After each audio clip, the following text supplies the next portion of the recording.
Hello दोस्तों, जय Hind, very good evening. कैसे हैं आप लोग? आई होप आप लोग अच्छे हैं, अच्छा कर रहे हैं। चलिए, एक बहुत इंपॉर्टेंट टॉपिक है, उसको डिस्कस करते हैं। जो ये टॉपिक है वो सभी के लिए, एक आम नागरिक के लिए भी है और जो एक बच्चा तैयारी कर रहा है किसी भी परीक्षा का, उसके लिए भी है। टॉपिक क्या है? अंग्रेजों के जमाने से जो आपराधिक कानून चले आ रहे थे वो खत्म कर दिए गए। उनके जगह पे 3 नए कानून आ गए जो कि 1 जुलाई से लागू हैं। और उस कानून के बारे में सबको जानने का हक है और जानना भी चाहिए। कानून नए कानून है, आपराधिक कानून है। अगर आपसे कोई गलती हो जाती है या गलती करने का विचार भी मन में आता है तो आप पहले से अगर कानून के बारे में जानेंगे तो आप डेफिनेटली कोई गलत काम नहीं करने वाले। तो जानना जरूरी है, हमारे एग्जाम के लिए भी बहुत इंपॉर्टेंट है और जो नॉर्मल इंसान है उसके लिए भी बहुत इंपॉर्टेंट है। तो कौन कौन से कानून बदले गए हैं? अब आप थोड़ा सा विचार करिए। अंग्रेजों के जमाने से कानून चलता चला आ रहा। इंडियन पिनल कोड, आईपीसी का नाम सुने होंगे आप लोग। आईपीसी 1860 में पास हुआ था, 1860 से चलता चला आ रहा। अब अंग्रेज कानून क्यों लाए थे उसको समझते हैं थोड़ा सा। पहले देख लेते हैं कौन कौन से कानून है, उसको समझते हैं। आईपीसी, इंडियन पिनल कोड, कब आया था? 1860 में। ओके, उसके बाद क्या था? इंडियन एविडेंस एक्ट कब आया था? 1861 में, 1872 में, सॉरी, 1872 में आया। ओके, फिर क्रिमिनल प्रोसीजर कोड था, कब आया था? 1861 में, पर इसको बाद में बदलकर क्रिमिनल प्रोसीजर कोड 1973 कर दिया गया। ओके, परंतु कुछ कानून थे जो कि ब्रिटिश जमाने से आए थे। अब आप सोचिए, जो अंग्रेज थे वह इस कानून को क्यों लाए थे? आप देखिए कब पास हुआ था यार? 1860 में। इससे लगभग 3 साल पहले जाइए, 1857। 1857 की क्रांति आप लोगों को याद होगी, जो स्वतंत्रता के लिए पहली लड़ाई लड़ी गई थी। ओके, कुछ भारतीय लोग, ओके, ब्रिटिशर्स को भारत से भगाने का प्रयास कर रहे थे। कब? 1857 की क्रांति में। उस समय कुछ भारतीय लोग ब्रिटिशर्स के नाक में दम कर दिए, परंतु ब्रिटिशर्स ने इस क्रांति को खत्म तो कर दिया। अब खत्म करने के बाद जो अंग्रेज थे उनको बहुत कुछ सीखने को मिला कि किस तरीके से भारतीयों पर राज किया जा सके, वो सीख गए। और किस तरीके से लंबे समय तक भारतीयों पर राज किया जा सकता है वो सीखे। उसके लिए क्या करना पड़ेगा? उसके लिए कानून लाना पड़ेगा, नए कानून लाना पड़ेगा और उस कानून का डर लोगों के अंदर लाना पड़ेगा। उसी लिए क्या लाए थे? Indian penal code. भारतीयों को दंड देने के लिए, उनको न्याय देने के लिए नहीं लाया था। ध्यान दीजिएगा, कानून जब आता है तो किस लिए आता है? न्याय देने के लिए। जब आप न्याय की बात करते हो तो जिसके साथ गलत हुआ है उसको न्याय तो मिलता है और जो गलत किया है उसको साथ ही साथ दंड भी मिलता है। परंतु अगर आपके मन में विचार है केवल दंड देने का, तो सामने वाले को न्याय तो कभी मिलेगा ही नहीं। केवल जो गलत काम किया उसको दंड मिल जाएगा, परंतु जिसके साथ गलत हुआ उसको न्याय नहीं मिलेगा। परंतु अगर आप न्याय देने का बात करते हैं तो जिसके साथ गलत हुआ उसको तो न्याय मिलेगा ही और जो गलत किया है उसको दंड भी मिल जाएगा। इसीलिए ध्यान दीजिएगा, इसीलिए इस कानून को बदला गया, नया कानून लाया। तो पहले समझ लेते हैं किस लिए कानून लाया गया। अगर ब्रिटिशर, सिंपल से, अंग्रेज क्या चाहते थे? भारतीयों को दंड देना और अपने समाज की, अपने सामान की सुरक्षा करना, अपने रेलवे की सुरक्षा करना कि अधिक से अधिक पैसा भारत से कमाया जा सके और ब्रिटेन भेजा जा सके। इसलिए सब कानून लाए। अब आप समझिए, 1860 में पास हुआ कानून आज भी, हम लोग 1947 में आजाद हो गए, उसके बावजूद भी 75 साल तक उसी कानून को लेकर हम लोग हो रहे हैं। कितने शर्म की बात है। हमारे यहाँ कोई इतना स्मार्ट नहीं था जो कि नया कानून ला सकता था। बहुत थे परंतु इच्छा शक्ति नहीं। चलिए कोई बात नहीं, देर सही सही तो हुआ। अब जो नया कानून आया है उसमें कुछ बहुत इंपॉर्टेंट टॉपिक है, उसको डिस्कस कर लेते हैं। क्योंकि नया कानून है जो बहुत बड़ा है, जो कि सब कुछ हमारे लिए इंपॉर्टेंट नहीं है, जो बहुत ज्यादा इंपॉर्टेंट, जो हमको समझना है, जो हमारे एग्जाम के लिए और नॉर्मल इंसान के लिए जरूरी है, उसको समझ लेते हैं। समझा? तो चलिए, अब आईपीसी जो 1860 का है उसको कौन सा कानून बदलेगा? तो आईपीसी के जगह आया है, नाम ही से लगेगा, भारतीय न्याय संहिता। भारतीय न्याय संहिता आया आईपीसी की जगह।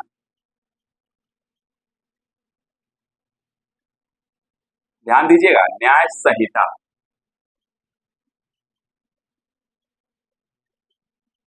2023। ओके, फिर क्रिमिनल प्रोसीजर कोड की जगह क्या आया है? भारतीय नागरिक सुरक्षा संहिता। नागरिक को सुरक्षा देने का, केवल दंड देने की बात नहीं हो रही है, क्रिमिनल प्रोसीजर कोड की जगह पे ध्यान दीजिएगा। भारतीय नागरिक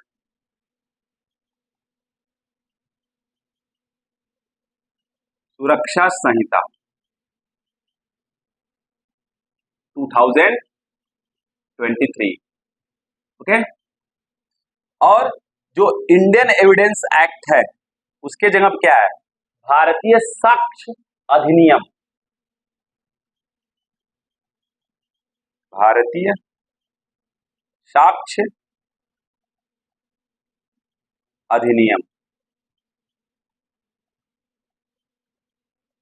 2023। अभी जो तीनों कानून आए थे यह दिसंबर 2023 में पास हो गए थे। लोकसभा में 20 दिसंबर को पास हुआ था तीनों कानून, और राज्यसभा में ध्यान दीजिए, लोकसभा में 20 दिसंबर को पास हुआ था, 20 दिसंबर 2023 को पास हुआ था। राज्यसभा में 21 दिसंबर 2023 को पास हुआ था, और प्रेसिडेंट द्रौपदी मुर्मू जी 25 दिसंबर को इस दोनों बिल पर साइन करने के बाद साइन कर दिया, उसके बाद वो कानून बन गया। तो मतलब 25 दिसंबर को ये तीनों कानून तो बन गए, परंतु फोर्स में नहीं आए। क्यों? जब तक गवर्नमेंट खुद उस पर नोटिफिकेशन नहीं देगी तब तक नहीं आएगा। ओके, क्योंकि तैयारी करने का समय दिया था गवर्नमेंट ने लोगों को। तब ये जो नया कानून है वो कब से लागू हो गया? 1 जुलाई 2024 से लागू हो गया। तो आपके अंदर एक क्वेश्चन आएगा, सर जो केसेस जो है पहले रजिस्टर हो चुके हैं, क्या वो नए कानून के तहत चलेंगे या पुराने कानून की तरह? पुराने कानून की तरह ही चलेंगे, जो पहले रजिस्टर हो चुके हैं। कब? 1 जुलाई से पहले। परंतु जब 1 जुलाई के बाद जितने भी केसेस आएंगे वह तीनों नए कानून पे चलेंगे। भारतीय न्याय संहिता पे चलेंगे, भारतीय नागरिक सुरक्षा संहिता पे चलेंगे, और भारतीय साक्ष्य अधिनियम पे चलेंगे। ध्यान दीजिएगा इसको। समझ में आ गया? तो जो इंपॉर्टेंट टॉपिक्स हैं इन तीनों कानून के अंदर, उसको हम लोग समझ लेते हैं। कॉन्सेप्ट, सबसे पहला कॉन्सेप्ट हम लोग पढ़ते हैं क्या? धारा 420। आप लोग जानते ही होंगे, बहुत फेमस है, मूवी में बहुत ज्यादा यूज किया गया है, बॉलीवुड के जो पिक्चर्स हैं उसमें बहुत ज्यादा यूज किया गया है। 420, कोई अगर गलत काम करता है तो हम लोग क्या करते हैं? बड़े 420 हो यार, कहते ही नहीं करते हैं? पक्का? इसीलिए आप लोग देखे होंगे 1955 में एक मूवी आई थी राज कपूर साहब की, श्री 420। श्री 420, उसमें चीटिंग वुटिंग करते हैं कुछ ऐसा। अब कब आया था यार? 1955 में। 1997 में चाची 420 आया था, आपको पता होगा, कमल हसन का। ओके, परंतु अब 420 तो रहा नहीं। धारा 420 को क्या कर दिया गया? टाटा बाय बाय, खत्म। 420 खत्म, उसके जगह पर क्या आ गया? सेक्शन 318 और सेक्शन 319। सेक्शन 318 का कब लगता है? जैसे आप कोई चीटिंग करते हो, धोखाधड़ी करते हो, तब जाके सेक्शन 318 लगता है। तो पहले तो अगर कोई चीटिंग करता था, कोई धोखाधड़ी करता था, तो लोग बोलते थे 420 हो, अब क्या बोलेंगे? 318 हो। समझ में आ रहा है? अगर कोई अपनी आइडेंटिटी छुपाता है, जैसे कमल हसन 420 में क्या करते हैं? अपनी आइडेंटिटी छुपाते हैं और औरत बनने का प्रयास करते हैं, तब उनको क्या बोला जाएगा? चाची 420 नहीं, चाची 319 बोला जाएगा। ओके, कोई अगर अपनी आइडेंटिटी छुपाता है तो उसको बोला जाएगा चाची 319 हो। बहुत समझ में आ गया? पक्का? No problem. कुछ जो और इम्पोर्टेंट इसमें है उसको डिस्कस कर लेते हैं, क्योंकि एग्जाम में पूछा जा सकता है और आपको जानना भी चाहिए। अब 420 नहीं है, आप किसी को कहिएगा कि 420 बहुत हो, कोई मतलब नहीं है उसका, क्योंकि वो 319 और 318 हो गया हो। समझ में आ गया? तो सबसे पहले समझते हैं जो औरतों के साथ गलत होता है, बच्चियों के साथ गलत होता है, महिलाओं के साथ गलत होता है, उसके बारे में, सेक्सुअल इंटरकोर्स के बारे में समझते हैं। सेक्सुअल इंटरकोर्स,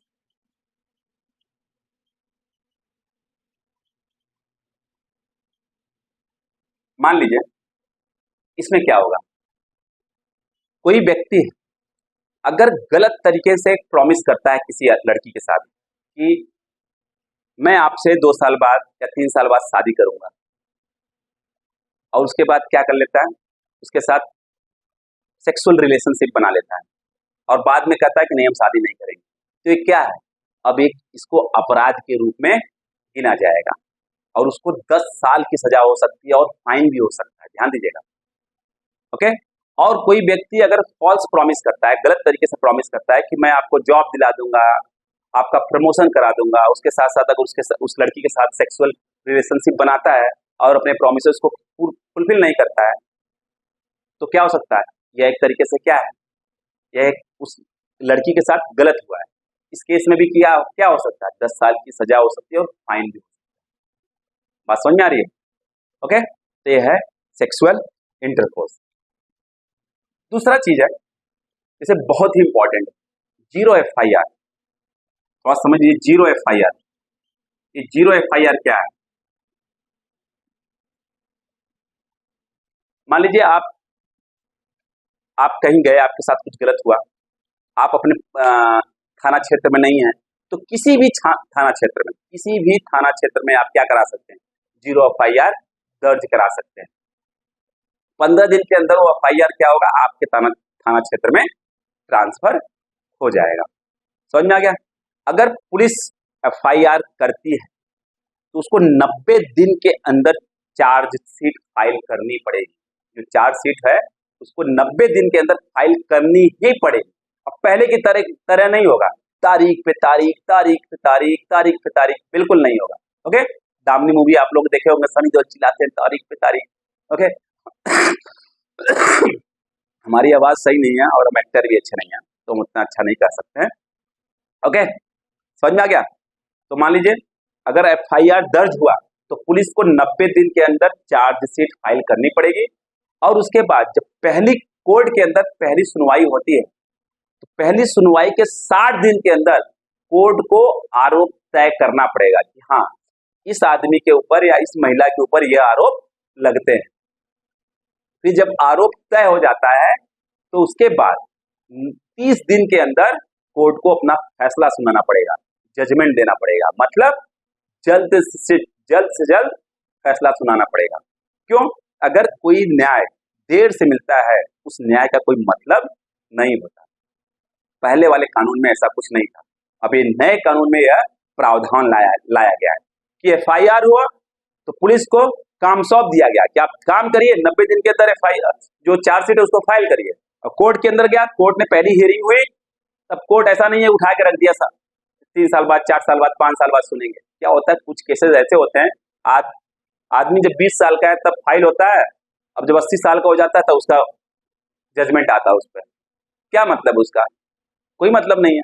इसलिए क्या है, 90 दिन के अंदर चार्जशीट फाइल हो, फिर जब कोर्ट में पहली सुनवाई हो उसके 60 दिन के अंदर कोर्ट को आरोप तय करना पड़ेगा, फिर उसके बाद 30 दिन के अंदर कोर्ट को फैसला सुनाना पड़ेगा, जजमेंट देना पड़ेगा। जल्द से जल्द न्याय मिलना चाहिए। जो समय पर न्याय मिलता है वही न्याय है, नहीं तो वह अन्याय है। समझ में आ गया? पक्का? No problem? तो आपको टाइमलाइन समझ में आ गया, सेक्सुअल इंटरकोर्स के बारे में समझ में आ गया। कन्याओं को समझना बहुत जरूरी है। मान लीजिए कोई रेप विक्टिम है, किसी भी लड़की का होना नहीं चाहिए, पर क्या कर सकते हैं, कुछ दुष्ट प्रवृत्ति के लोग हैं। किसी लड़की का अगर रेप होता है तो रेप के बाद क्या होता है, वो जब पुलिस स्टेशन में जाती है, FIR फाइल करती है, तो वह जो अपना बयान है कहाँ देगी। कभी कदार क्या होता है, जो जिनके साथ गलत हुआ है वह आदमियों के सामने नहीं दे पाते, तो महिला जो पुलिस अधिकारी होगी उसके सामने उसको बयान देना पड़ेगा, और उस लड़की के घर वाले प्रेजेंट हो उसके सामने बयान देना पड़ेगा, और उसकी पूरी की पूरी वीडियो रिकॉर्डिंग करनी पड़ेगी। एक चीज है। और जो लड़की है वो मेडिकल के लिए जाएगी। ओके, तो जो मेडिकल ऑफिसर होगा, जो डॉक्टर होगा, उसको 7 दिन के अंदर रिपोर्ट देना पड़ेगा। ध्यान दीजिएगा, ऐसा नहीं कि बस रिपोर्ट को टाले जा रहा नहीं, 7 दिन के अंदर डॉक्टर को उस लड़की का मेडिकल रिपोर्ट सबमिट करना पड़ेगा। और उसके बाद आप लोग जानते हैं FIR फाइल हुआ, 90 दिन के अंदर चार्जशीट होगा, फिर पहली सुनवाई के अंदर 60 दिन, पहली सुनवाई के बाद 60 दिन के अंदर जज को आरोप तय करना पड़ेगा, फिर 30 दिन के बाद फैसला देना पड़ेगा। ये तो आप लोगों को पता ही है। समझ में आ गया? No problem. अब मान लीजिए किसी भी कन्या के साथ अगर एक गलत काम होता है तो उसको कम से कम 10 साल की सजा होगी और फाइन भी हो सकता है। और लड़की अगर 16 साल से कम की है तो उस आदमी को कम से कम 20 साल की कैद और उम्र कैद भी हो सकती है या फांसी भी हो सकती है। इसको ध्यान दीजिएगा, इसको दिमाग में बैठा लीजिएगा। Okay, no problem.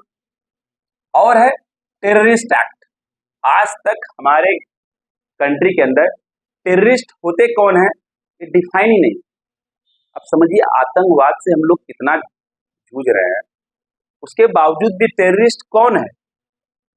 कोई टेररिस्ट आतंकवादी पकड़ा भी जाता है तो उस पर आतंकवादी सिद्ध करते समय करने में लगभग 10 साल बाद 15 साल लग जाता है। तो कम से कम जो नया कानून है उसमें ये प्रावधान तो है, बताया तो गया है कि टेररिस्ट होते कौन है। ओके, टेररिस्ट एक्ट क्या है उसको समझते हैं।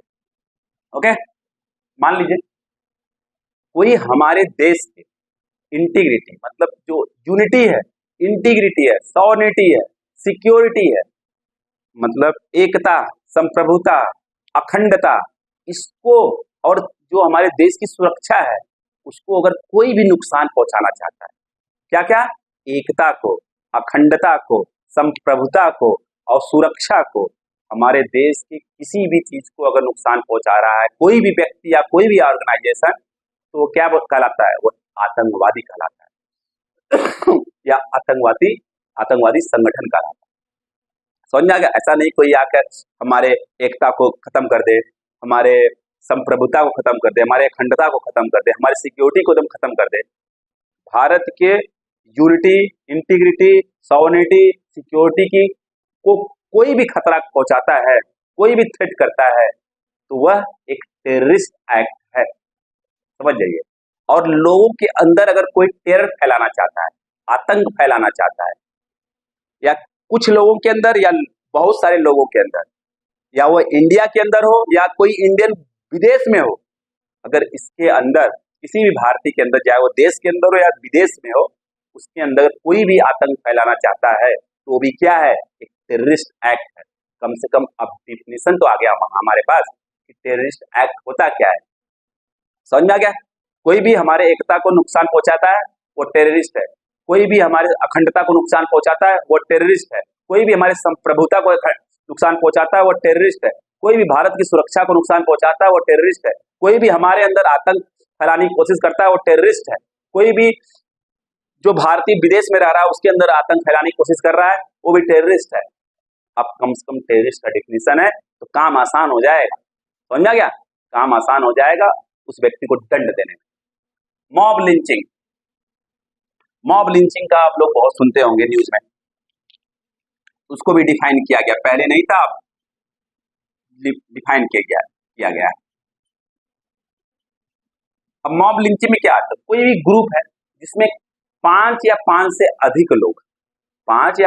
अधिक लोग मिलकर किसी का भी मृत्यु कर देते हैं, किसी का मर्डर कर देते हैं, किसी को मार देते हैं किसी कारणवश, जैसे सेक्स के कारण हो, लैंग्वेज के कारण हो, प्लेस ऑफ बर्थ के कारण हो, कम्युनिटी के कारण हो, रेस के कारण हो, कास्ट के कारण हो, किसी भी कारणवश अगर 5 या 5 से अधिक लोग मिलकर किसी भी व्यक्ति को मार देते हैं तो क्या कहलाता है, मॉब लिंचिंग कहलाता है। उसमें कम से कम 7 साल की सजा है, ओके, उम्र कैद की भी सजा है और मृत्यु दंड की भी सजा है। ध्यान दीजिए, मृत्यु दंड भी दिया जा सकता है। और ये है मॉब लिंचिंग। कम से कम हमारे पास डिफिनेशन तो है। ओके, पहले ब्रिटिश के, अंग्रेजों के जमाने में क्या था, जो भी कानून लाए गए थे भारतीयों को सुरक्षा देने के लिए नहीं, भारतीयों को न्याय देने के लिए नहीं था, उनको दंड देने के लिए, उनको दबाने के लिए, उनके अंदर डर पैदा करने के लिए। ब्रिटिशर्स हैं तो तुम नीचे हो, तुमको दबाने के लिए लाया गया। समझ आ गया? No problem. Okay, note down कर लीजिए, बहुत ही इंपॉर्टेंट है। अब एक बहुत ही नया चीज आया है, कम्युनिटी सर्विस। ये नहीं था, जो पुराने वाले जो आपराधिक कानून थे उसके अंदर नहीं था कम्युनिटी सर्विस। कम्युनिटी सर्विस का मतलब क्या है? मान लीजिए कोई भी व्यक्ति छोटा मोटा अपराध कर रहा हो, जैसे मान लीजिए अपराध अपराध होता है, परंतु अगर छोटा मोटा अपराध कर रहा हो, जैसे कोई भी व्यक्ति 5,000 से कम की चोरी करता है, चोरी 1 रुपये की हो, चोरी ही है, परंतु अगर 5,000 से कम की चोरी कर रहा है, पहले क्या था, उसको 6 महीने की, 1 साल की, 2 साल की, 3 साल की सजा हो जाती थी। अब इससे क्या होता था, कोई साधारण व्यक्ति किसी कारणवश 5,000 चुरा लिया या उससे कम चुरा लिया, अगर उसको सजा हो जाती थी ना, तो और बड़ा क्रिमिनल बनने के रास्ते पर चल पड़ता था। बात समझिए। अब क्या है, अगर कोई भी व्यक्ति 5,000 से कम की चोरी करता है या सुसाइड करने की कोशिश करता है, पहले चोरी की बात समझ लेते हैं, फिर सुसाइड की बात समझेंगे। अगर चोरी करता है तो उसको क्या करेंगे, उसको दंड नहीं दिया जाएगा, उसको जेल में नहीं डाला जाएगा, उसको दिया जाएगा कि आप जाइए कम्युनिटी सर्विस करिए, किसी एनजीओ के साथ मिलकर किसी गांव में जाइए, गांव की सफाई करिए, नाले की सफाई करिए, या हॉस्पिटल में जाइए, इतने लोग की सेवा करिए। तो क्या होगा, जब ये कम्युनिटी सर्विस करेगा, वो जब देखेगा तो उसके अंदर जो गलत भावना पैदा हुई जिसके कारण वो चोरी किया, वो खत्म हो जाएगा, तो सही आदमी बन सकता है, तो उसकी क्रिमिनल हिस्ट्री नहीं रहेगी। बात समझ में, सही आदमी बन जाएगा, समाज में सही तरीके से समाज के साथ मिलकर काम करेगा। ये पहली बार इंट्रोड्यूस किया गया है, क्या, कम्युनिटी सर्विस, हमारे शास्त्र में, ध्यान दीजिएगा, हमारे शास्त्र में कम्युनिटी सर्विस की बात। ठीक उसी तरीके से अगर कोई सुसाइड करना चाहता है, तो अगर वो सुसाइड करना चाहता है, उसको पकड़ के आपने जेल में डाल दिया, अब दिमाग पहले ही से गड़बड़ था और गड़बड़ हो गया उसका, तो बाद में हो सकता है कि बहुत बड़ा क्रिमिनल बन जाए, या हो सकता है कि जेल के अंदर सुसाइड करने का प्रयास करे। ऐसा न करते हुए उसको ऐसी सजा दी जाए जिससे कि उसके दिमाग पे, उसका दिमाग सही हो, तो जो उसके सुसाइड करने की भावना उसके मन में आई थी वो खत्म हो जाए। तो कम्युनिटी सर्विस लाया गया, लोगों की जाकर सेवा करिए, ऐसे लोगों के बीच में उसको लेके जाइए जो उसको देख के वो उसके दिमाग से जो सुसाइड करने का जो भावना है वो खत्म हो जाए, सेवा करते करते। समझ आ गया, सेवा करने से मन को शांति मिलती है, तो ये लाया गया, ये हमारे शास्त्र में, समझ में आ गया। और पब्लिकली कोई दारू पी रहा है, अब 4 बेट मार के पुलिस ने उसको जेल में डाल दिया, और कोर्ट ने उसको 6 महीना साल भर का सजा सुना दिया, अब उसका दिमाग और खराब होगा, बाहर निकलेगा तो और पिएगा और गलत काम करेगा और बड़ा क्रिमिनल बन सकता है। तो उसको ये सब सजा न देकर उसको कम्युनिटी सर्विस की तरफ ले जाया जाए कि आप जाइए ऐसी जगह सेवा करिए, उसका दिमाग सही होगा, समाज में जुड़ने का प्रयास करेगा। तो भारतीय न्याय व्यवस्था के अनुसार जो यह बनाया गया है, जो नया कानून लाया गया है, वह भारतीय न्याय व्यवस्था के अनुसार लाया गया है। समझ में, हमारा कल्चर, हमको भारतीयों को जो न्याय व्यवस्था लाना चाहिए था पहले, वह हमारे कल्चर के अनुसार लाना चाहिए था। ब्रिटिशर्स ने तो अपने कल्चर के अनुसार लाया। समझ में आ गया, पक्का, नो प्रॉब्लम, तो नोट डाउन कर लीजिए, बहुत इंपॉर्टेंट है। ओके, नेक्स्ट है ऑर्गेनाइज्ड क्राइम। ऑर्गेनाइज्ड क्राइम भी मतलब हमारे यहाँ नहीं था, जो पुराने लॉ थे उसमें सही तरीके से नहीं था organised crime.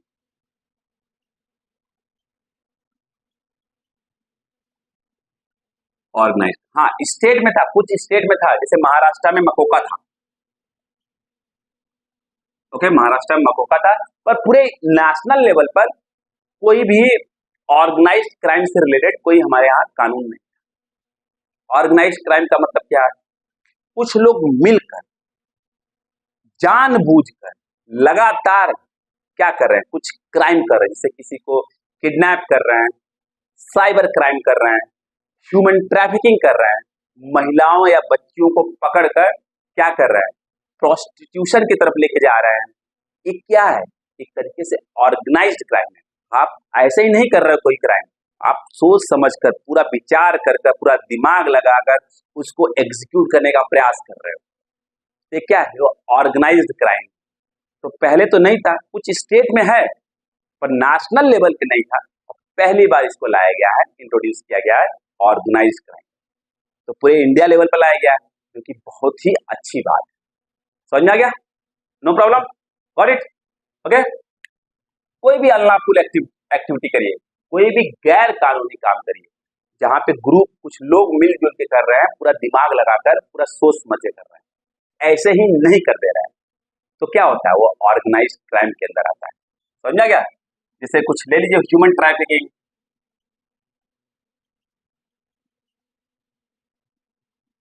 Cyber crime, extortion, हाँ रंगदारी मांग रहे हैं भाई, ओके, रंगदारी भी मांग रहे हैं।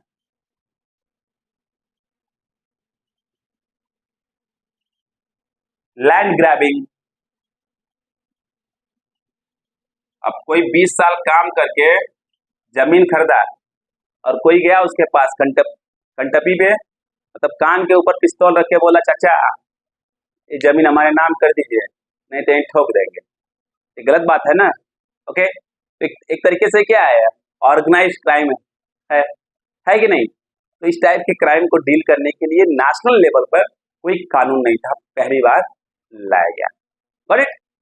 ओके, किस लिए? न्याय देने के लिए। अगर न्याय देने की बात करोगे दंड अपने आप दे, जो अपराध किया है उसको दंड मिल जाएगा। Got it? Under trial, next क्या है? Under trial. अंडर ट्रायल में क्या होता है?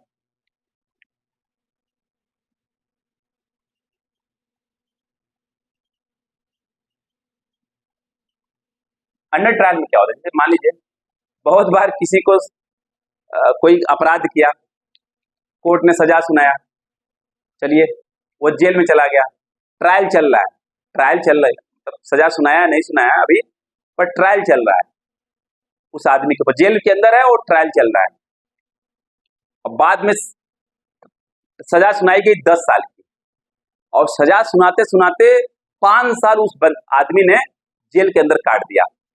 तो पहले ही कानून में क्या होता था, अगर 10 साल की सजा सुनाई गई है और वो 5 साल जेल के अंदर पहले से काट चुका है, उसके बाद पर्सनल बॉन्ड पर उसको बेल मिल जाती थी, उस व्यक्ति को बेल मिल जाती थी।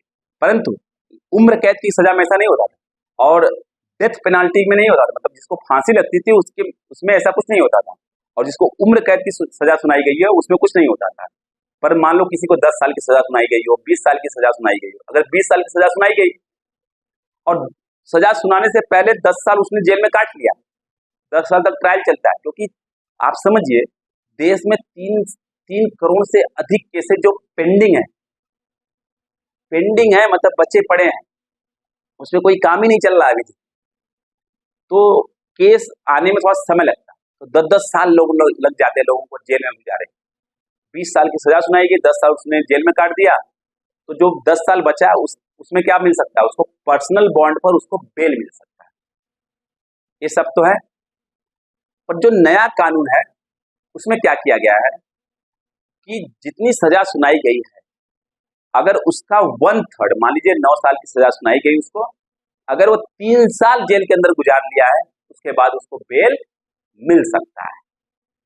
बट किसको? जो पहली बार गलत काम किया है, दूसरी तीसरी बार वाले को नहीं, ध्यान दीजिएगा, दूसरी तीसरी बार वाले को नहीं मिलेगा। जो पहली बार कोई गलत काम किया है तो उसी को 1/3 टाइम अगर जेल के अंदर बिता दिया है तो उसको क्या मिल जाएगी? बेल मिल जाएगी। मान लीजिए कोई भी व्यक्ति पहली बार गलत काम किया है, क्या पहली बार, फर्स्ट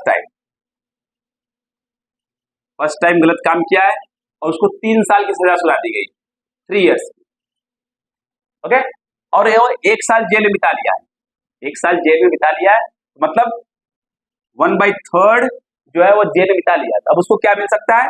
अब उसको बेल मिल सकता है। क्या मिल सकता है? बेल उसको मिल सकता है। यह नए कानून में लाया गया। समझ में आ गया? पक्का? No problem? अंडरस्टैंड? चलिए,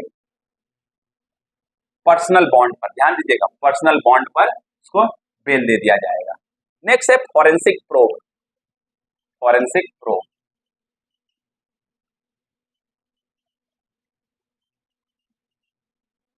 प्रोब अगर कोई भी क्रिमिनल एक्टिविटी होती है जिसमें किसी भी व्यक्ति को कम से कम 7 साल की अगर सजा सुनाई जाती है, 7 साल, कम से कम 7 साल की सजा सुनाई जाती है, तो ऐसे केस में जो फॉरेंसिक इन्वेस्टिगेशन है उसका रिकॉर्ड सबमिट करना बहुत ही इंपॉर्टेंट है। आप मतलब किसी व्यक्ति को 7 साल की सजा अगर सुनाई गई है कम से कम, उस केस में केवल और केवल किसी के कहने के अनुसार नहीं, आपको फोरेंसिक रिपोर्ट को भी सबमिट करना पड़ेगा। जो फोरेंसिक इन्वेस्टिगेशन होगा, वीडियोग्राफी होगी, जो भी चीजें होंगी जो फोरेंसिक डिपार्टमेंट करता है, सब डीएनए होगा, वीडियोग्राफी होगी, सब आपको कोर्ट के अंदर क्या करना पड़ेगा, सबमिट करना पड़ेगा। ध्यान दीजिएगा, बहुत ही इंपॉर्टेंट। पहले ऐसा नहीं था, क्योंकि आप ये मॉडर्न टाइम है, इसमें जो क्रिमिनल्स है थोड़ा एडवांस हो गए हैं, आपको थोड़ा एडवांस लेवल पे जाना ही पड़ेगा, आपको सब फॉरेंसिक रिकॉर्ड को रखना ही पड़ेगा। समझ में आ गया? पक्का? No problem. और पहले क्या होता था, जैसे मान लीजिए किसी को केस दर्ज कराना है तो उसको पर्सनली पुलिस स्टेशन में जाके कराना पड़ता था। अब क्या हो सकता है, ऑनलाइन भी करा सकता है। अगर वो नहीं जाना चाहते हैं, किसी कारणवश वहां पे नहीं है और केस दर्ज कराना ही कराना है, तो ऑनलाइन भी करा सकता है। और समन जब दिया जाता था पुलिस द्वारा किसी भी व्यक्ति को, तो क्या होता था, लेटर आता था, किसी घर पे पोस्ट कार्ड द्वारा लेटर आता था। अब क्या हो सकता है, एसएमएस के थ्रू भी समन दिया जा सकता है। समझ में आ गया? ये जो नए कानून है उसमें बहुत ज्यादा चीजें लाई गई हैं, परंतु जो हमने अभी डिस्कस किया है वह इम्पोर्टेंट है, जो कि हमारे लिए, हम जो आम नागरिक के लिए इम्पोर्टेंट है, एज वेल एज जो विद्यार्थी है, जो स्टूडेंट तैयारी कर रहे हैं किसी एग्जाम की, उनके लिए इम्पोर्टेंट है। ऑडिट, तो बस इतना ही डिस्कस करना था। आप लोग समझ में आ गया? भारतीय न्याय संहिता इंडियन पिनल कोड को रिप्लेस कर दिया, भारतीय नागरिक सुरक्षा संहिता क्रिमिनल प्रोसीजर कोड 1973 को रिप्लेस कर दिया। ध्यान दीजिएगा, जो ब्रिटिशर्स ने लाया था क्रिमिनल प्रोसीजर कोड 1861 में, उसको 1973 में बदल दिया गया था। अब जो 1973 क्रिमिनल प्रोसीजर कोड था, उसमें बहुत सारी चीजें जो थी वो ब्रिटिश के जमाने की थी, उसको भी बदल दिया गया भारतीय नागरिक सुरक्षा संहिता से। और जो इंडियन एविडेंस एक्ट था, उसको बदल दिया गया किससे, भारतीय साक्ष्य अधिनियम 2023 से। अब पूछा जा सकता है कि लोकसभा में तीनों कानून कब पास हुए थे, तो 20 दिसंबर 2023 को पास हुए थे। राज्यसभा में कब पास हुए थे, 21 दिसंबर 2023 को। राष्ट्रपति कब उस पर सिग्नेचर किए थे, 25 दिसंबर 2023 को। और इफेक्ट में कब से आया है, 1 जुलाई 2024 से। क्योंकि ये 3 कानून है, पूरे देश में लागू हो रहे हैं, तो हमारे एग्जाम के लिए बहुत ही इंपॉर्टेंट है। ध्यान दीजिएगा, अब चाची 420 नहीं रह गई, चाची 319 हो गई है। समझ आ गया? Sorry, I am really sorry, गला सही नहीं है। ओके, तो जाने से पहले अगर वीडियो पसंद आए तो इसको लाइक शेयर सब्सक्राइब जरूर करिएगा, और बेल आइकन दबाना बिल्कुल मत भूलिएगा, अदरवाइज क्या हो जाएगा, इतने अच्छे वीडियो का नोटिफिकेशन आप लोग मिस कर देंगे। बाय बाय, टेक केयर, पढ़ते रहिएगा।